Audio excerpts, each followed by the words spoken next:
श्री सद्गुरु देवाय नमः। श्री श्री राधा कृष्णाभ्याम नमः। हमारा भारत देश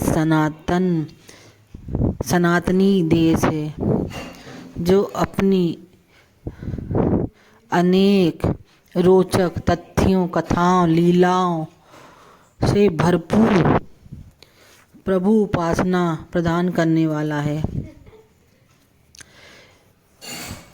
ऐसी ही एक कथा रामायण की।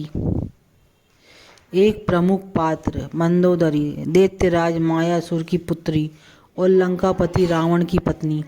आज इस लेख में हम मंदोदरी से जुड़ी कुछ रोचक और अनसुनी बातें के बारे में जानेंगे। रावण पत्नी मंदोदरी की पूर्व जन्म की कथा। हिंदू पुराणों में दर्ज एक कथा के अनुसार एक बार मधुरा नामक एक अप्सरा कैलाश पर्वत पहुंची और देवी पार्वती को वहां न पाकर मधुरा अप्सरा शिव जी को आकर्षित करने का प्रयत्न करने लगी। तभी देवी पार्वती वहां पहुंचती हैं और क्रोध में आकर मधुरा अप्सरा को श्राप देती हैं कि वह 12 साल तक मेढक बनकर कुएं में रहेगी।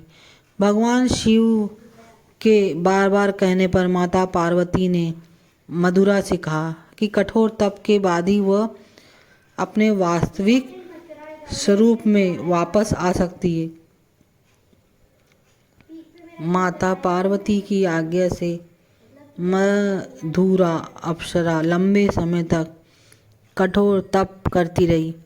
इसी दौरान असुरों के देवता मयासुर और उनकी अप्सरा पत्नी हेमा एक पुत्री की प्राप्ति के लिए दोनों दंपत्ति तपस्या करते हैं। इसी बीच मथुरा अप्सरा की कठोर तपस्या से वह श्राप मुक्त हो जाती है और मेढक योनि से मुक्त होकर दिव्य सुंदर कन्या बन जाती है। एक कुएं से मयासुर हेमा को मधुरा अप्सरा की आवाज़ सुनाई देती है। मयासुर मधुरा को कुएं से बाहर निकाल लेते हैं और उसे बेटी के रूप में गोद ले लेते हैं। मयासुर और हेमा अपनी गोद ली हुई उस मधुरा अप्सरा को, जो अपनी तपस्या द्वारा मेढक योनि से एक कन्या रूप में परिवर्तित हुई, पुत्री स्वीकार करके दोनों दंपत्ति पुत्री का नाम मंदोदरी रखते हैं। यह कन्या मंदोदरी रावण की पत्नी रूप से जानी गई।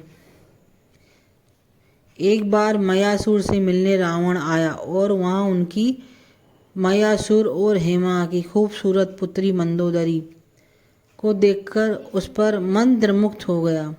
रावण ने मंदोदरी से विवाह करने की इच्छा जाहिर की, जिसे मयासुर ने अस्वीकार कर दिया। लेकिन रावण ने हार नहीं मानी और जबरन मंदोदरी से विवाह कर लिया। मंदोदरी जानती थी कि रावण अत्यंत बलशाली है, इसलिए अपने पिता की सुरक्षा के लिए वो रावण के साथ विवाह करने के लिए तैयार हो गई। रावण और मंदोदरी ने 3 पुत्रों को जन्म दिया।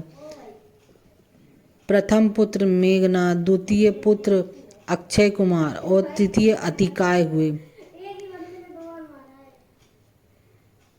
इस प्रकार मंदोदरी इस जन्म में रावण की पत्नी होकर जीवन पूर्ण करने के पश्चात पुनः मधुरा नामक अप्सरा होकर देवलोक को चली जाती है।